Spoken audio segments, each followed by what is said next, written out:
Bienvenidos a Trono de Dios, Maranatá.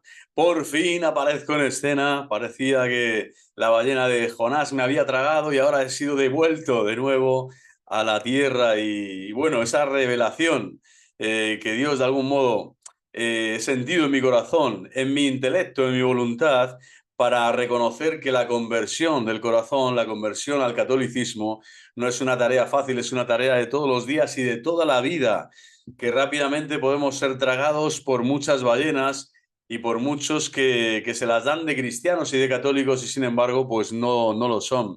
Yo lo primero que tengo que hacer es reconocer un mea culpa por mi culpa, por mi culpa, por mi gran culpa y pedir perdón públicamente a todos los usuarios, a todos los que me han escuchado durante largo tiempo, muchos años, vamos a decir ya, son 5 o 6 años en que vengo denunciando, pues de algún modo, todas las incoherencias, aporías de la Santa Madre Iglesia, en la que nos estamos, de algún modo, dilucidando en este final de los tiempos, estos signos de los tiempos, y no es fácil, no es fácil porque la confusión siempre va a más, es parte de la gran tribulación, pero en tono el mea culpa, porque el día 16 de julio, Nuestra Señora del Carmen, patrona de mi barrio, he podido entender con mucha más claridad en un diálogo con un sacerdote de la diócesis de Valencia, de una de las diócesis de Valencia, aquí en España, poder captar y entender realmente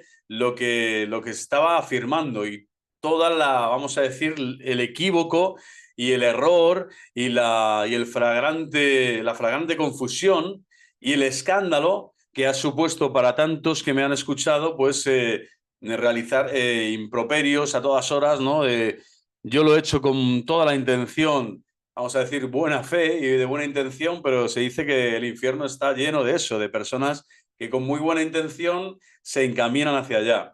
Bueno, el último año más o menos me había definido por el sedevacantismo, vamos a decir, más extremo, o sea, sedefinista.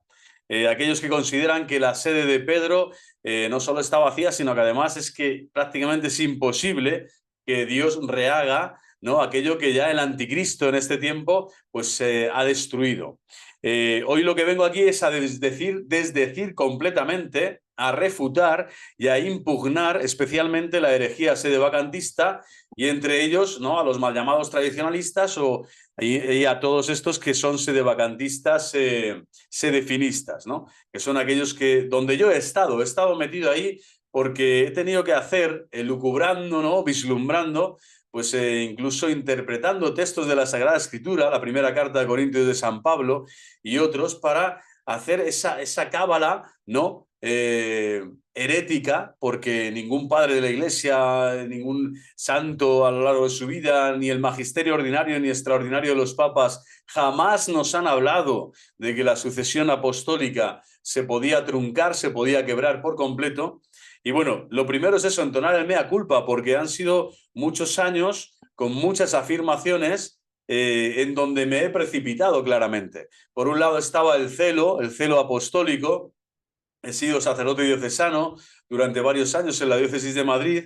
Ahora no estoy, no lo practico porque no puedo por mi estado de vida actual y porque además es así como la ley eclesiástica lo impide.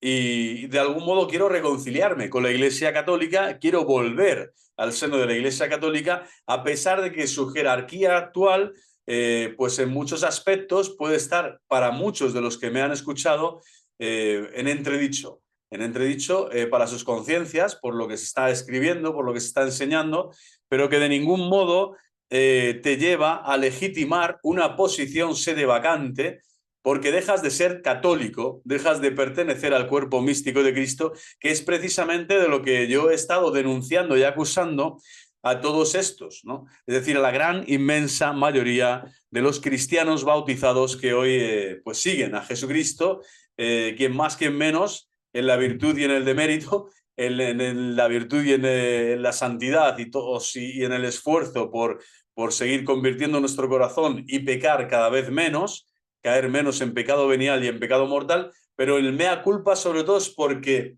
esta precipitación, este juicio tan aguerrido por un lado, tan apostólico, vamos a decir, tan de celo apostólico por todo lo que está pasando, pero por otro lado tan equivocado, tan erróneo, tan banal, porque al final en esta conversación con este sacerdote es que he descubierto que el meollo estaba ahí. Yo he puesto a su santidad Pío XII, he puesto el documento Vacantis Apostolicis Sedis como la base, el tronco, ¿no? La médula espinal de todas mis diserciones, incluyendo la lista de reproducción que hice de herejías del Concilio Vaticano II y otras muchas, ¿no? Donde pongo básicamente a parir a todos los romanos pontífices, ¿no? Que Dios me perdone, posteriores al concilio.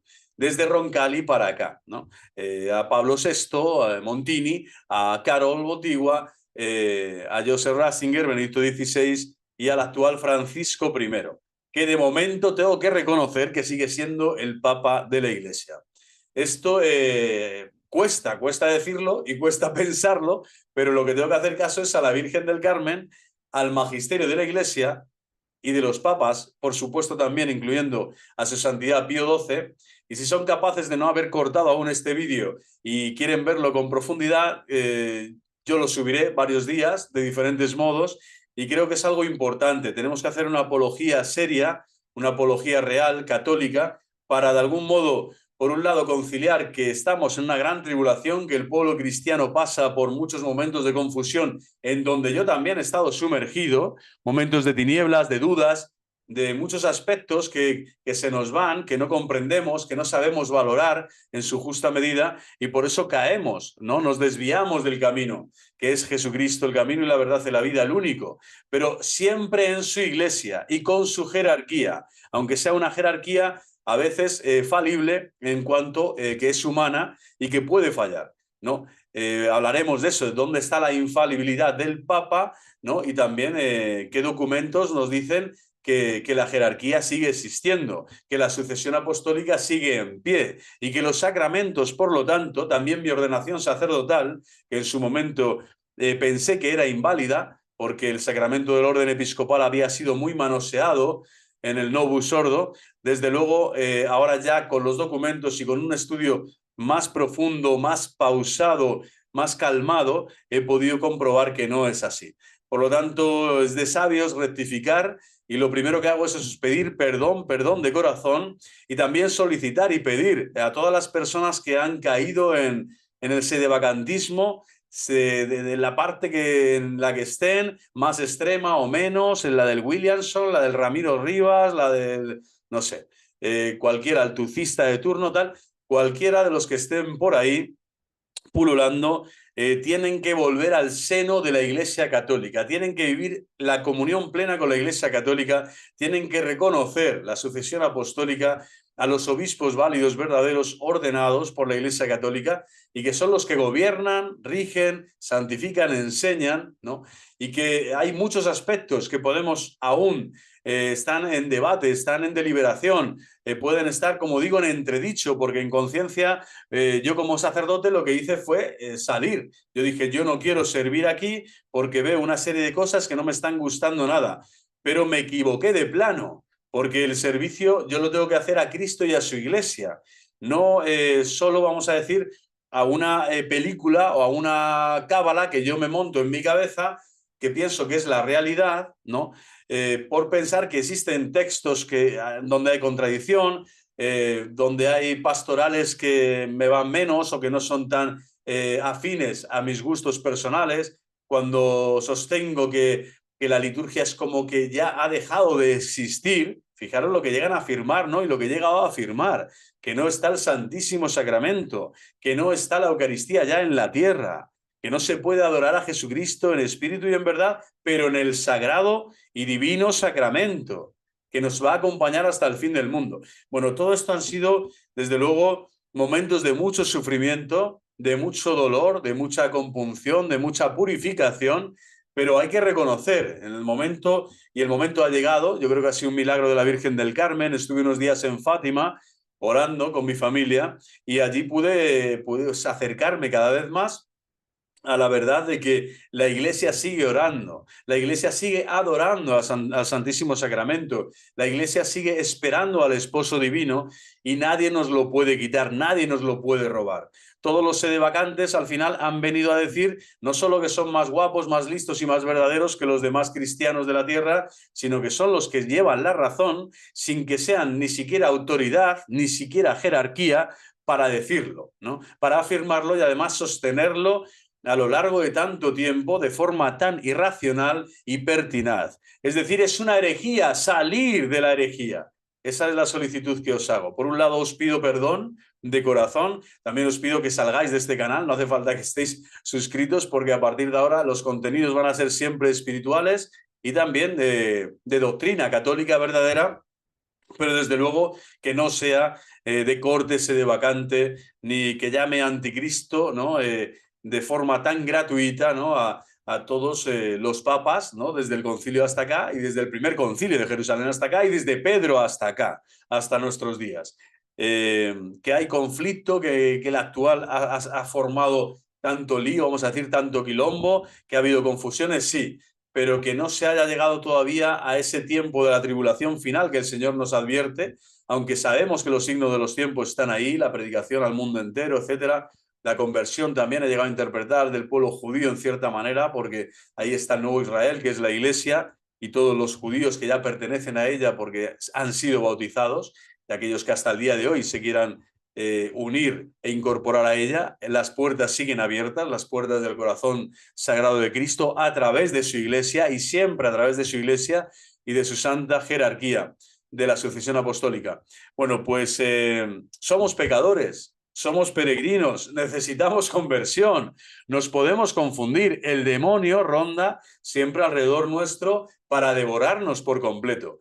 Es muy fácil salirse un poquitico del camino y comenzar a desviarse paulatinamente cada vez más. Puedes acabar en un abismo muy lejano, muy lejos de la casa del Padre. Bueno, pues este pequeño vídeo con esta pequeña introducción que os realizo es para que veamos, si puede ser en un televisor de plasma gigante, en una pantalla de cine monumental, lo que me ha llevado en este diálogo con los escritos y con los razonamientos de este sacerdote amigo, al que considero ya amigo, pues es el que ha llevado a que cambie la metanoia de nuevo, ¿no? Yo de algún modo estaba perdido y he sido encontrado. Quiero volver a hablar con el obispo de mi diócesis, quiero volver a estar cerca de ellos, a pedirles incluso la penitencia de vida, lo cual no quiere decir que yo esté a favor de, no sé, de los ODS, de los Objetivos de Desarrollo Sostenible de la Agenda 2030, o que hay cosas en la Cáritas parroquial que pueden mejorar, por supuesto, o que, no sé, pero lo que no voy a decir nunca es que los sacerdotes actuales no lo son. Lo que no voy a decir nunca ya es que los sacramentos de la Iglesia, incluyendo por supuesto el Novus Ordo, no son sacramentos de la Iglesia y por lo tanto acciones sagradas de Cristo. Jamás lo sostendré a partir de hoy y desde luego no voy a comulgar jamás con ninguno de todos estos que tienen una mente completamente al final atrofiada, porque el exceso de celo apostólico les ha llevado a un misticismo rancio, extraño, aparente, ¿no? Donde la virtud ya no se ejerce, no es una virtud heroica, sino una dejación de deberes, de funciones, es un insulto, es un improperio continuo a los hermanos, es un resaltar por encima de, y es al final no pertenecer al cuerpo místico de Cristo, es decir, separarte como se separó Arrio, como se separó Lutero, como se han separado todos los herejes a lo largo de la historia. Y desde luego, como digo también, ninguna persona, ningún laico, la mayoría de los mortales, no somos quienes para juzgar la actual situación de la Iglesia, del cuerpo místico de Cristo, y mucho menos a aquellos que ejercen autoridad apostólica y que ejercen su ministerio. Solo Dios les va a juzgar y el Colegio de Cardenales también tendrá en su momento que asentir o que decir o que decidir lo que tenga que decidir a nivel punible, a nivel de derecho penal, que para eso está el Código de Derecho Canónico, también en su libro con sus sentencias o sus penas canónicas, si fueran necesarias. Pero no somos nosotros, los laicos de a pie, los que tenemos que entrar en toda esta, pues en todo este engranaje de confusión. Sí, es verdad que nunca nos vamos a quitar la cabeza, ¿no? Como dijo San Ambrosio, ¿no? Me puedo quitar el sombrero y reverenciar a la jerarquía apostólica, siempre lo haré, pero no me voy a quitar la cabeza, voy a seguir denunciando cosas que vea que no son, criticando lo que sea criticable, pero desde luego no puedo llamar hereje o cismático o apóstata, ¿no? A una jerarquía que todavía está al pie del cañón, aunque en muchos aspectos se puede decir que haya quebrado o que haya cedido o que incluso aparentemente está ausente, ¿no? Hay una ausencia muy fuerte. Pero la iglesia es orante y la peregrina que ora es mucho más fuerte a veces que la que está de algún modo ejerciendo solo un combate, ¿no? En la batalla cultural actual. Estamos viendo que ese combate está en tantos aspectos ya perdido por todos los líderes, también políticos, ¿no? A todos los niveles. Pero esa jerarquía está ahí y la jerarquía la tenemos que defender, tenemos que estar en comunión con ella y tenemos que seguir considerando que Jesucristo jamás va a abandonar a su pueblo, ni mucho menos va a dejarle sin sacramentos. Que sigan dispensando el consuelo de la gracia santificante, la fortaleza, la iluminación del entendimiento y el consuelo para que el alma pueda seguir caminando en este mundo hasta el encuentro definitivo con Dios Padre. Bueno, pues sin más dilación, vamos a por ello. Y este vídeo se va a titular, le vamos a poner el título de Contra, siguiendo a San Ireneo, el gran apologeta, gran cristiano, doctor de la Iglesia, y si no es doctor, hacemos doctor inmediatamente, bueno, sería Contra adversus herejes, pero sede vacantes, ¿vale? Impugnación del sede vacantismo. Esto es lo que vamos a intentar, pues eso, elucubrar un poquito más a fondo y dar razón de la fe católica, de mi esperanza, que nunca ha decaído, a pesar de que me he vuelto, vamos a decir, como digo, demasiado esenio, demasiado fulguroso, un Juan Bautista, pero que al final no he sabido irme con Jesucristo. Me fui de nuevo al desierto y me puse allí a tocar tambores yo solo y arpas y lo que quieras, pero he denunciado en el fondo a los aires, ¿no? Y el combate contra Satanás, contra el demonio, nunca puede ser en la mentira o en el error. Y esta sea poca o sea mucha, la impugnación del sedevacantismo tiene que ser total, tiene que ser total. Yo lo que he descubierto es que más al extremo no podía ir y ahora por eso cuento mi testimonio. Mi testimonio tiene que ver un poco con esta carta que os pongo aquí de 2 Corintios, capítulo 10, de San Pablo, sin identificarme vamos, ni mucho menos con San Pablo en cuanto a la catadura moral y espiritual de su vida, este grandísimo apóstol, pero claro, dice que le está diciendo a la comunidad de Corinto, ¿no? Que él puede ser valiente, puede ser suave, puede ser tal, pero bueno, que él va a ir para allá y les va a decir la verdad a la cara, les va a decir lo que les tiene que decir, aunque en otro momento le trataron bien o fueron quizás hermanos, ¿no? Y amigos del alma, ahora le estaban criticando a algunos de esa comunidad de forma a la espalda, ¿no? Por detrás, en la distancia, y San Pablo pues se remite. Y estas frases me encantan, ¿no? Porque hablan muy bien de cómo procede el apóstol, el cristiano. El cristiano es aquel que está caminando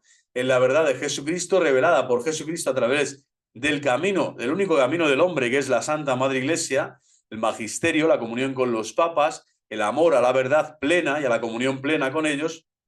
Y desde luego aquí San Pablo está remitiendo a su apostolado diciendo que no procede con miras humanas. O sea, la iglesia militante, la iglesia peregrina no procede con miras humanas.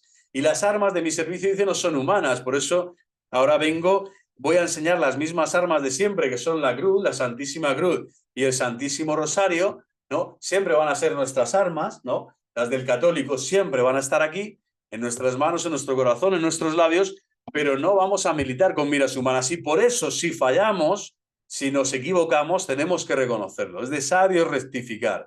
Es muy bueno que alguien te enseñe, que alguien te dé luz, que alguien te dé más luz, porque nunca estamos, ¿no?, del todo purificados en este camino de crecimiento en santidad hacia la patria celestial. Bueno, las armas de mi servicio no son humanas, son de Dios. Es la Santa Cruz, es el Santo Rosario y es la verdad de Jesucristo. Es Dios quien les da la potencia, dice San Pablo, para derribar fortalezas. Bueno, la fortaleza descarada de la herejía es una fortaleza que al final es una torre de Babel. Tarde o temprano va a caer. Pero en estos tiempos, desde luego, el sedevacantismo supone un latigazo atroz al cuerpo místico de Cristo, una corona de espinas de nuevo incrustada en la cabeza de nuestro Señor y un desprecio a la Santa Cruz y a la sangre derramada por Él que se actualiza y se hace memoria real y viva en cada sacramento de la Iglesia.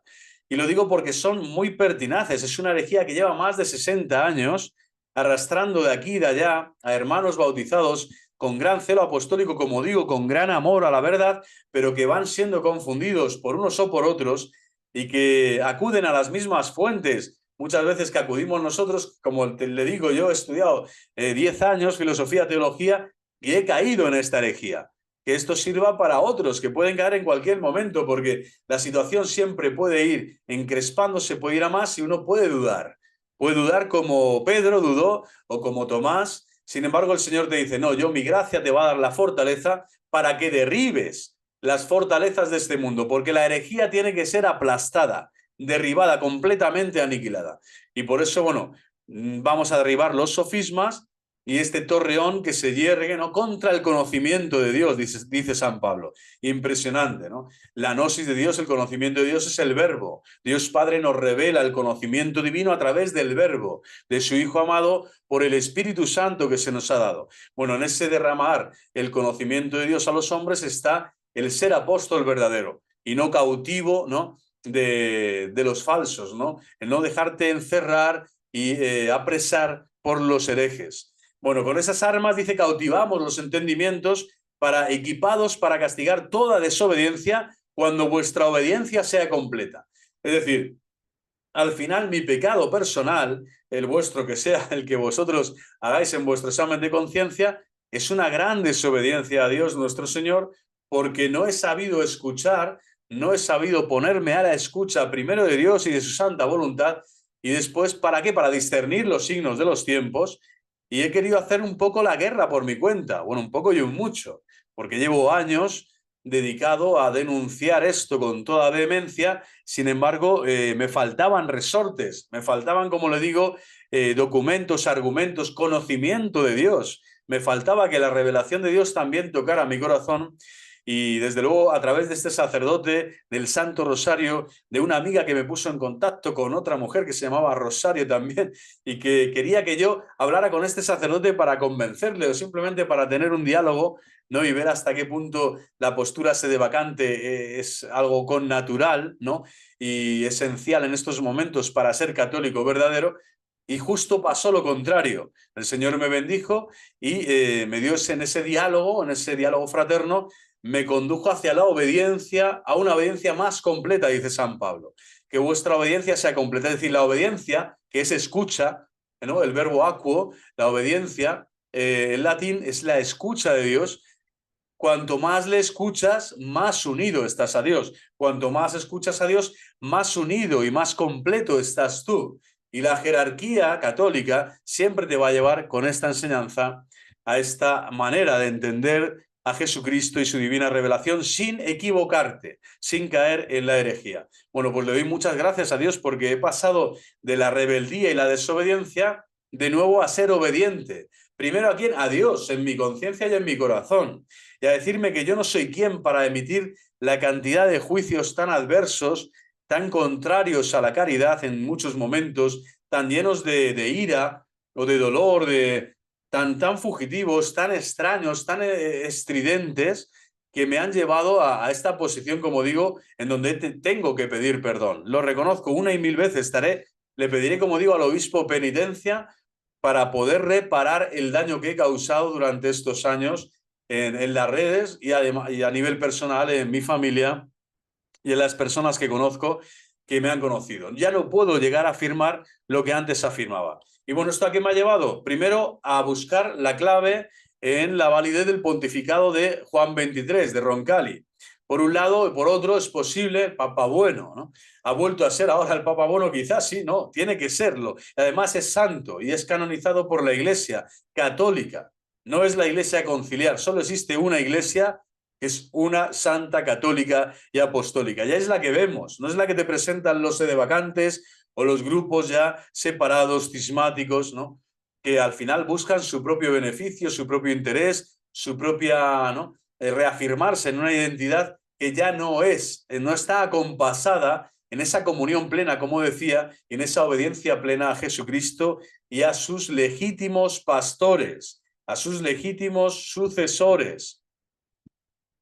Todo lo cual marcaría obviamente a los papas que han venido después, también al mismo Concilio Ecuménico Vaticano II. Este es el inicio vamos a decir, del diálogo con este sacerdote y el inicio de esta trama, en donde vemos que la argumentación se va a basar en dos razonamientos principales a tratar las sendas partes de la cuestión. Uno es jurídico, tratará la posible invalidez de Juan XXIII, y el otro es teológico, que tratará la posible heterodoxia de este mismo. Pero antes quiero hacer 3 consideraciones preliminares, y esto nos lo dice este padre, que después os presentaré de forma sucinta. Su imagen me ha dado permiso también para que publique sus conocimientos y su apología, porque al final esto sí que es una verdadera apología. Yo no me he podido referir más que eso, a iniciar nuevas interpretaciones, ¿no? O como toda esta falsedad de Teresa Stanfield y otros, ¿no? Bettina Galo, al final estás con alfileres, ¿no? El Monuman, el Mouman, el no sé quién. Al final estamos escuchando y estamos interpretando según nos place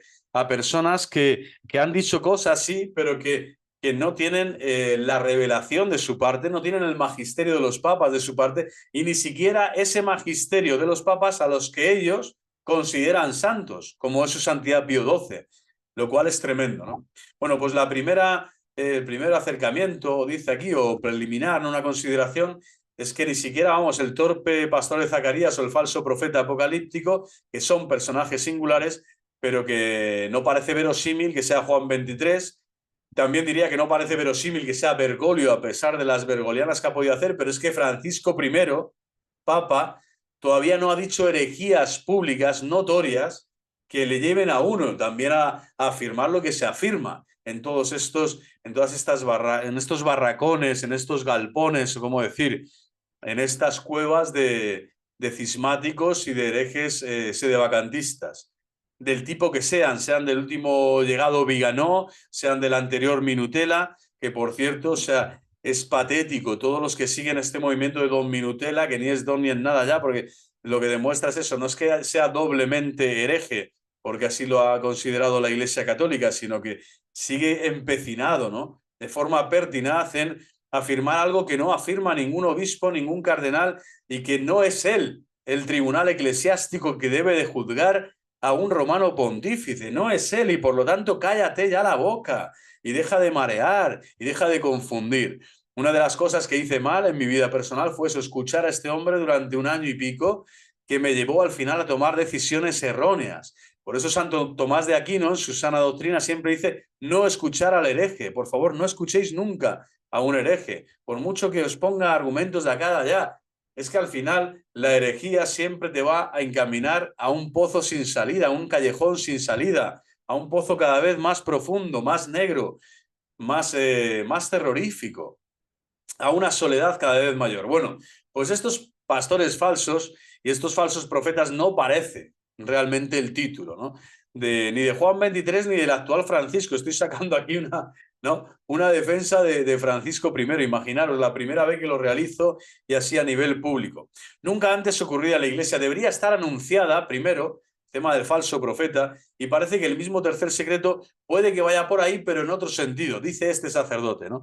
El sentido, él habla más bien de esa tribulación en la que está sumergida toda la Iglesia, todo el pueblo cristiano, incluyendo también la jerarquía en estos momentos de la historia. Pero de ahí no se puede tirar el hilo, no podemos concluir que el falso profeta es este papa actual o que lo fue en su momento Roncalli Juan XXIII. La segunda consideración que hace este hermano es que la del reconocimiento por parte de los santos, pues la santidad, la perfección heroica de la vida cristiana es una evidencia histórica que donde la fe sufre el más mínimo menoscabo, lo primero que se resiente y amustia es la santidad. Habla un poco de la santidad en esta segunda aclaración y dice que en todas las escisiones de la Iglesia los frutos de santidad se difuminan. ¿Cómo puede ser entonces que papas que han sido reconocidos por santos tan eximios como San Pío de Pietrelcina, San José María Escrivá de Balaguer, Santa Teresa de Calcuta o la hermana Lucía de Fátima sean falsos? y sabemos que todos estos tienen que si la tercera, cuarta Lucía de Fátima, que si Teresa Calcuta era una hereje increíble, que José María el Opus Dei a saber, tal. Es decir, para todos tienen crítica y tienen algo destructivo, ¿no? Toda esta gente, ese de vacantismo, pero desde luego son buenas preguntas las que se hace este hombre. Está hablando de que ha habido frutos de santidad inmensos, en mártires en la Guerra Civil Española, en un número impresionante en México, en la persecución en los cristeros, etcétera.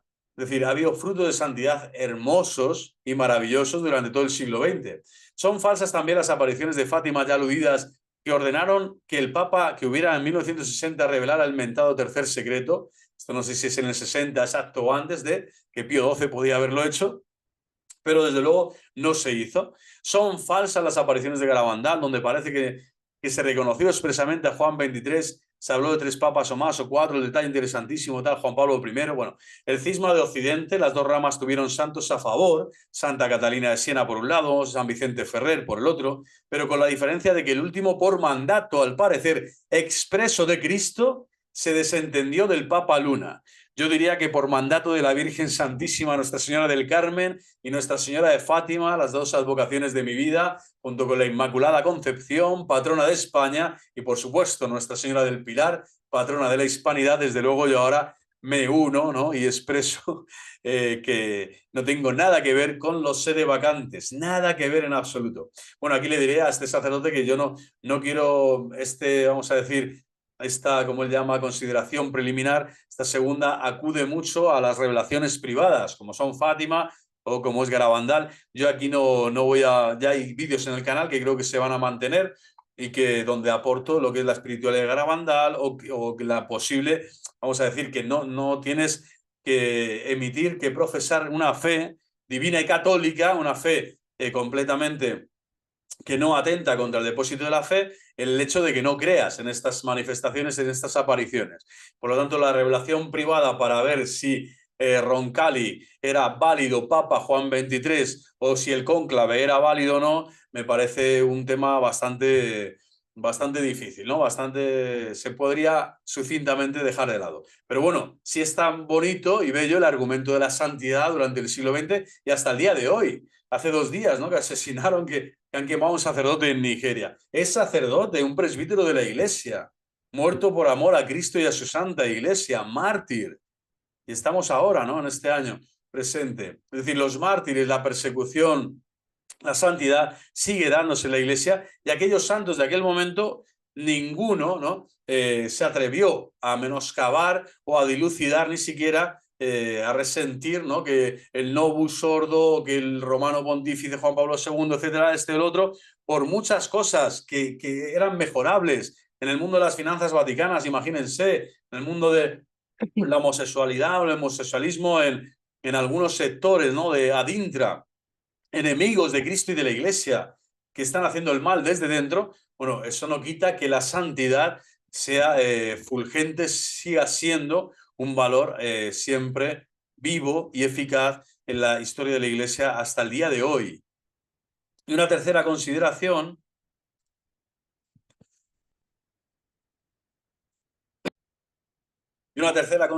es que reconocer que Dios ha permitido este momento, la corrupción total de la Iglesia, según los sedevacantes, desde el inicio del pontificado de Juan XXIII en 1958. Yo no había nacido, nací en el 79, que fue prácticamente acatado por la universalidad de la Iglesia, o sea, un concilio ecuménico, quieras o no, obispos de todas partes, con el Papa refrendando, confirmando. Bueno, y que hace una friolera de más de 65 años que supone colar la premisa fundamental de que todos los movimientos rupturistas que ha habido a lo largo de la historia, y de manera especial de todo el conglomerado que surgió con la llamada Reforma Protestante, pues tal premisa niega o no aplica a la Iglesia el cumplimiento de aquellas palabras de Jesús al príncipe de los apóstoles. Es decir, la Iglesia se ha visto en coyunturas y en encrucijadas históricas tremendas, como fue la Reforma Protestante, o mal llamada Reforma, sabemos, entrecomillada, ¿no? Esta revolución completamente hereje. Bueno, sobre esta piedra edificaré mi iglesia. Sobre esta piedra edificaré mi iglesia, y las puertas del infierno no prevalecerán contra la misma. Mateo 16-18. Tú eres Pedro, y sobre esta piedra edificaré, edificaré, edificaré mi iglesia. Ciertamente entonces los poderes malignos habrían prevalecido contra una iglesia que habría quedado totalmente corrompida, hasta el punto de haber dejado de ser la iglesia de Cristo, o sea, su barca. Su barca. Yo me he tenido que inventar la situación de que la barca de Pedro está varada y está eclipsada, escondida, ¿no? Otros dicen sede velada y gilipoll y tonterías, no sé si que son tonteras, no reales, varada y escondida, ¿no? Con la niebla de este mundo que ya la ha sometido, que no se ve, que no. Ahora son ellos los superapóstoles que le dicen a San Pablo cómo tiene que obedecer a Cristo, que le dicen a todo un apóstol, a un obispo, a un cardenal, al mismo papa, qué es lo que tiene que hacer, cómo y cuándo y dónde. Dejas de ser católico, eres un merluzo, te conviertes en un lacayo de Satanás. No se puede afirmar que la iglesia está escondida, está varada, está en tinieblas, no aparece por ningún lado, que solo los bautizados que reconocen a su santidad Pío XII como el último papa son los salvos y cosas del estilo. Es una canallada al depósito de la fe, al magisterio milenario de la Iglesia y al sentido común. Y también para todos los que atacan a Francisco I.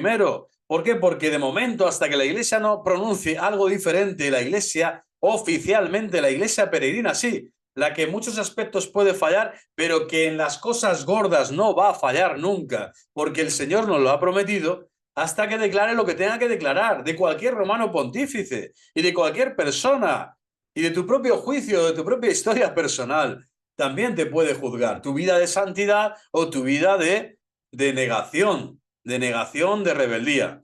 Bueno, salir del sedevacantismo, repito, salir de la gran ramera que significa el sedevacantismo. Yo he estado llamando, fijaros, al cuerpo místico de Cristo, esposa inmaculada del Cordero Inmaculado, le he estado llamando la gran ramera. Dios me perdone. Dios tenga misericordia, piedad y compasión de mi alma. Él sabe que lo he hecho con toda la intención, sabiendo que algo está pasando que no entiendo, que ya, pero tengo que ser humilde y acallar y seguir profundizando y conocer más. Tenía que haber seguido escuchando, tenía que haber contrastado mejor, tenía que haber acudido a las fuentes de la salvación y de la gracia con mucha más asiduidad, con mucho más pundonor. Tenía que haber sabido sufrir en silencio, esperar en silencio, como sufrieron Abraham, el patriarca, como sufrieron los grandes santos de la historia, hasta que el Señor hablase. Pero no lanzarte a definir, a decidir, a denunciar, incluso, como digo, a sentenciar a aquellos que Cristo ha elegido en su barca. Es la barca de Cristo, no es una institución más, no es un colegio, no es un partido político, no es un colegio de médicos, no es un ministerio público. Esa barca que se mantuvo a flote, por lo tanto, durante 19 siglos y que se habría hundido a mediados del siglo XX. Esta consideración es muy fuerte, ¿no? Estamos hablando de que este rupturismo jamás se había dado desde dentro, por así decirlo, de los propios cristianos que se siguen autollamando católicos, pero con una autorreferencialidad a su propia doctrina que ya es herética. Porque desde el momento que eres sede vacante, eres herético. O desde el momento que ya caes en el cisma, como lo hizo Lefebvre, u otros, estás faltando gravemente, gravemente. Muchos dirán, sí, ha salvado la misa tradicional, tal, no sé qué. No, es que no se trata de esto, se trata de lo que Dios va a juzgar en la verdad. Y en la verdad significa que el cismático y el hereje son notorios y tienen pruebas y se va definiendo así a lo largo de la historia.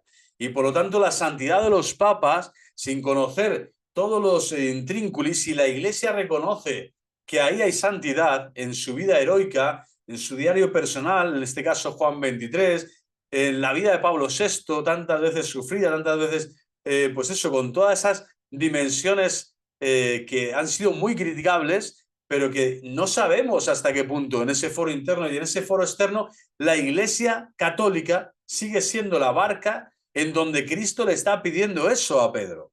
Y si Cristo se lo pide a Pedro, ¿quién soy yo? Que eres un simple bautizado, que no tienes ningún poder, ninguna autoridad, para gobernar, santificar o enseñar a otros, ¿quién soy yo para dictaminar, para sentenciar y llamar anticristos a estos romanos pontífices, ¿no? Que incluso varios de ellos, como digo, ya han sido canonizados por la Santa Madre Iglesia. Bueno, no se puede caer en esta grandísima herejía porque se viene abajo, o sea, toda la promesa de Cristo que es de derecho divino, o sea, esto es derecho divino. Cuando Cristo dice que es su barca y que no entrarán los malos, que no la podrán prevalecer, que es que no puede ser y que Él va a seguir edificándola de un modo o de otro, muchas veces no lo entenderemos, esos modos de Dios o esos tiempos de Dios o esos juicios de Dios que a ninguno dejará, vamos a decir, libre de culpa porque somos humanos, pero que cada uno le juzgará según su responsabilidad, su vocación y su estado. Y lo que corresponde a un cristiano católico es caminar vamos a decir, con el sentido común y con la honestidad intelectual para no caer en estas herejías tan flagrantes, tan bestiales, donde se dice que ya la barca no existe, no está. Imaginaros qué barbaridad, ¿no?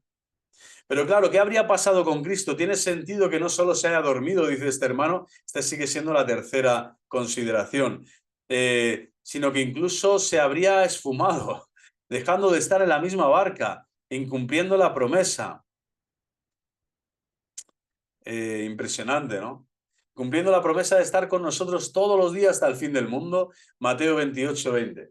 El problema es que una vez que se admite la ruptura, señalar el momento es completamente secundario. Pues ¿quién puede negar que lo que se dio a mitad del siglo XX no se había dado en realidad a principios del siglo XVI? Por eso se dijo en el Vaticano I, el pastor eterno decretó edificar la Santa Iglesia. Mas para que el episcopado mismo fuera uno e indiviso, y la universal muchedumbre de los creyentes se conservara en la unidad de la fe y de la comunión por medio de sacerdotes coherentes entre sí, el anteponer al bienaventurado Pedro frente a los demás apóstoles, en él instituyó un principio perpetuo de una y otra unidad y un fundamento visible. Tiene que estar visible, Pedro. Yo no puedo estar en comunión espiritual con su santidad Pío XII. Es que no vale. Él ya está en la comunión de los santos. Le venero, le admiro, le quiero, me gustan sus enseñanzas, pero es que él precisamente jamás se salió, jamás fuese de vacante, ni dijo al pueblo santo de Dios, por favor, en cuanto me muera, haceros de vacantes, porque los que vienen detrás de mí son falsos hermanos, no son como yo, no son un verdadero sucesor de Pedro, no son un verdadero vicario de Cristo en la tierra. No, ahora son invisibles, todos van a convertirse en anticristos invisibles. Falso, anatema sí. Es un fundamento visible cuya fortaleza se construirá un templo eterno y a la altura de la iglesia que había de alcanzar el cielo, se levantará sobre la firmeza de esta fe. La fe es el bienaventurado Pedro que sostiene, ¿no?, las columnas de Pedro y Pablo y las puertas del infierno para derrocar, si fuera posible, a la iglesia, dice, ¿no?, que había de alcanzar el cielo, se levantará sobre la firmeza de esta fe. Puesto que las puertas del infierno para derrocar, si fuera posible, la iglesia, se levantan por doquier con odio, cada día mayor contra su fundamento divinamente asentado, nos juzgamos, sea necesario para la guarda, incolumidad y alimento de la Grey Católica, proponer con aprobación, fijaros lo que dice, del Sagrado Concilio, la doctrina sobre la institución, la perpetuidad, aprenderlo bien, y la naturaleza del sagrado primado apostólico, en que estriba la fuerza y solidez de toda la Iglesia, para que sea creída y mantenida por los fieles. De Singer, 1821. Bueno, esto es de perogrullo, pero hasta que uno no lo lee dice, madre mía, esto es más magisterio, magisterio infalible, esto es maravilla de la doctrina católica que tenemos que entender. Esto no ha podido suceder. Te pueden quebrar, te pueden marear, te pueden decir una y otra vez que sí, que la sede está vacante, pero es que esto no te lo pueden ninguno de los que lo afirman, lo pueden afirmar con la autoridad de ser cristianos católicos, sino con la desautorización de Pedro y de todos los cristianos católicos. Por lo tanto, son herejes. Caen en herejía que no tienen ninguna autoridad para afirmar lo que afirman, cuando sabemos que la institución es perpetua y su naturaleza es sagrada y que no tiene, ¿no?, en ese momento, en ningún momento el Señor, ¿no?, ha aludido y ha dado ha vaticinado esta realidad. Dessinger, 1824, añade lo que Cristo Señor, príncipe de los apóstoles, de los pastores, disculpen, y gran pastor de las ovejas, instituyó en el bienaventurado apóstol Pedro para salud, para perpetua salud y bien perenne de la Iglesia, menesteres dure perpetuamente por obra del mismo Señor en la Iglesia, que fundada sobre la piedra, tiene que permanecer firme hasta la consumación de los siglos. Y en Dessinger, 1825, si alguno pues dijere que no es de institución de Cristo mismo, es decir, de derecho divino, que el bienaventurado Pedro tenga perpetuos. Esto claramente, esto tenemos que resaltarlo, ¿eh? Que de derecho divino, que el bienaventurado Pedro tenga perpetuos sucesores en el primado de la Iglesia Universal, sea anatema. O sea, esto es uno de los primeros, vamos a decir, pues sí, clavos, diría yo, espadas en el corazón de los sedevacantes. Tienen que entender que es de derecho divino esta afirmación y esta verdad es de fe, es de fe. Esto pertenece al depósito de fe. No se puede, por lo tanto, afirmar algo que vaya contra esto, sea anatema. Ante textos dogmáticos tan claros, ¿cómo se puede pretender desde la misma doctrina católica que la Iglesia lleva más de medio siglo sin sucesores auténticos de San Pedro y que así seguirá para siempre, ya que muerto el último cardenal nombrado por el así estimado último papa válido, Pío XII, ya no hay posibilidad alguna de una elección papal canónica? Ahora bien, no se dice ubi Petrus, ubi Ecclesia, o Iglesia, y puede subsistir una iglesia verdadera sin expectativas de volver a cimentarse sobre su única verdadera roca. O sea, si Pedro ha dejado de ser Pedro, ha dejado de ser la roca, la iglesia ya no está. Esto es completamente herético, ¿no? Bueno, pues proliferan las sectas y yo mismo, como digo, ¿de qué me han servido los estudios si soy tan cateto y tan patético que llego a caer en esto? ¿Por qué? Porque el orgullo, la soberbia, el no escuchar, el no obedecer a tiempo, el no contrastar con verdaderas fuentes, te lleva a este equívoco y a este caer cada vez más en errores, ¿no? Y progresivamente te vas alejando de Pedro y de su Santa Iglesia. Bueno, pues esto vale también para los que niegan hoy, afirman que la sede vacante está después de que Benedicto XVI ha muerto. Mi opinión es esta, hasta que no se demuestre lo contrario, y esto solo lo puede hacer Dios y su Santa Iglesia a través de su santa jerarquía, yo no puedo afirmar jamás que la sede está vacante, ¿no? Y si alguno afirma alguna vez en un colegio cardenalicio o alguien con autoridad apostólica, firme, real, que hay un cónclave inválido, como se ha aludido tantas veces para hablar del cónclave de la renuncia inválida de Benedicto XVI y por lo tanto de un cónclave no solo inoportuno, sino erróneo, ilegítimo, inválido del siguiente, ¿no? Que fue electo, en este caso Jorge Mario Bergoglio. Bueno, eso se dirá y el tiempo lo dirá y no seré yo el que lo diga. Yo de momento tengo que estar con Pedro y con su iglesia, mientras no me hagan ver herejías ya que me dicen cosas como que Jesucristo no es el Hijo de Dios vivo, etcétera, ¿no? Cosas realmente graves. Pero desde luego los que han caído en la gravedad de la herejía son todos estos, que ahora te dicen que Pedro no está, que la iglesia no está, que los sacramentos no están, que el sacerdocio de Jesucristo no está, que no hace partícipes por la gracia del sacerdocio a los hombres de la Sagrada Eucaristía y demás beneficios espirituales dispensados en los santos sacramentos. Falso, anatema, sí. Razonamientos, entramos en la parte de razonamientos, en la parte gruesa del vídeo. Va a ser muy largo, lo haré después por partes, porque si no será tremendo, pero creo que vale la pena.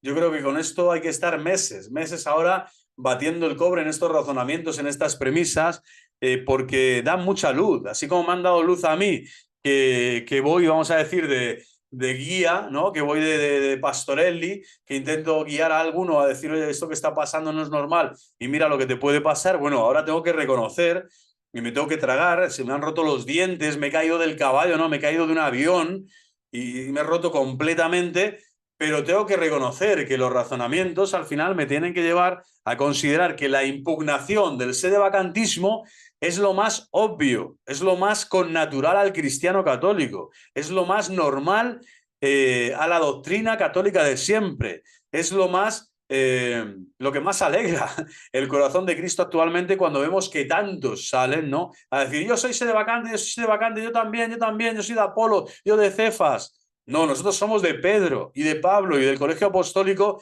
reunido en torno a María Santísima, nuestra Madre, que es Madre de la Iglesia.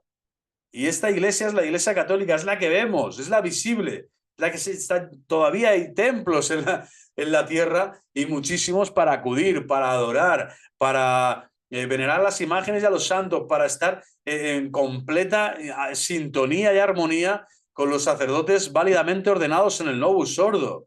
Tengo que decirlo, es así. He hablado largo y tendido de este tema del sacramento y también haré vídeos más adelante hablando de este tema, ¿no? Sacramento del orden episcopal, porque es otra de las grandes mentiras, de los grandes bulos, de los grandes fake pues eso, que utilizan los sedevacantes. Razonamiento: hay que afirmar que el verdaderamente capital para nosotros es el jurídico, el elemento jurídico que puede establecer validez o invalidez de Juan 23. Esto ya para empezar, porque el argumento teórico, vamos a decir, el argumento doctrinal no lo tenemos. Desde luego aquí lo que tenemos en la doctrina es todo lo contrario, ¿no? Jamás se puede decir que la sede de Pedro no esté ocupada hasta que el Señor vuelva, ¿no? Pero puede haber un elemento jurídico. Bueno, vamos a ver qué ha pasado, porque el teológico está claro que establecería la ortodoxia, la heterodoxia de su magisterio. No llevaría propiamente a concluir nada sobre la invalidez de un pontificado, sino todo lo contrario, en todo caso, de toda la doctrina de la Iglesia, que resultaría falsa en su integridad. O sea, esto es evidente. Entonces, este sacerdote, con muy buena mano, tinta y pensamiento, y gnosis, pues nos dice esto, que Cristo, el conocimiento de Dios, como decía San Pablo, te lleva a la obediencia completa de Jesucristo y de su iglesia. Y en todo caso, podría jurídicamente darse, como se dio alguna vez, en algún momento de la historia, que había 2, 3 papas que no se sabía quién era, sí, pero todos decían que era yo, pero es uno. Al final, el que se dice, no, es este, y este es el verdadero. Y ese es el que al final aúna de nuevo y reúne a todos los polluelos dispersos. En este caso, jurídicamente se podría elucubrar, y en esto se va a consistir este trabajo que estoy haciendo, pero vamos, que es 100% pedido por el Padre Dios a través de este sacerdote, y vamos a ver, ¿no?, qué razonamientos da para ver si jurídicamente podría adolecer, ¿no? En algún punto se pudiese adolecer hasta el punto de pensar que es falso, ¿no? El cónclave, o que ha sido completamente inválido a nivel jurídico. Bueno, vamos a verlo. Se exige una explicación previa sobre la insuficiencia del razonamiento teológico. Seguramente a todos nos suena la teoría de San Roberto Belarmino, doctor de la Iglesia, nada más y nada menos, según la cual un papa hereje dejaría de serlo. Sin embargo, esta teoría adolece, ante todo, de un importante fallo lógico. Lo primero es decir que este santo no es santo ni doctor por esa teoría, ¿vale? Eso es un pensamiento suyo. No se canoniza su pensamiento, no una cosa, que se canonizan las virtudes heroicas que ha ejercido a lo largo de su vida: fe, esperanza y caridad, lo cual no quiere decir que haya podido cometer errores teológicos de perogrullo o cosas graves, como Santo Tomás de Aquino, ¿no?, en algunos aspectos, etcétera. Es decir, el santo es santo no porque el todo lo haga perfecto, perfecto solo es Dios, y santo solo es Dios, Padre, Hijo y Espíritu Santo, 3 veces santo. Nosotros participamos limitadamente como criaturas de su santidad, y por lo tanto, cuando la Iglesia reconoce en alguien que ha vivido santamente, con heroísmo, las virtudes de la fe, la esperanza y de la caridad, no quiere decir que no sea falible. Y por lo tanto, traer a colación también el sedevacante a Roberto Belarmino para cargarse y decir de repente que Roncalli es hereje, el otro también, el otro el de más allá, y todos son herejes porque lo digo yo, porque yo me lo guiso y yo me lo como Juan Palomo. Bueno, el hereje eres tú, claramente el hereje eres tú. Y el hereje he sido yo, hablo en pasado, gracias Jesús, gracias, he sido. Y la Iglesia ha tenido mucha misericordia de mí, porque llevo 5 años dándoles tralla por todos lados y no me han dicho nada. O sea, estaban como esperando, ¿no?, escribir la condena, ¿no? Pero no lo han hecho. Qué buena es la Santa Madre Iglesia.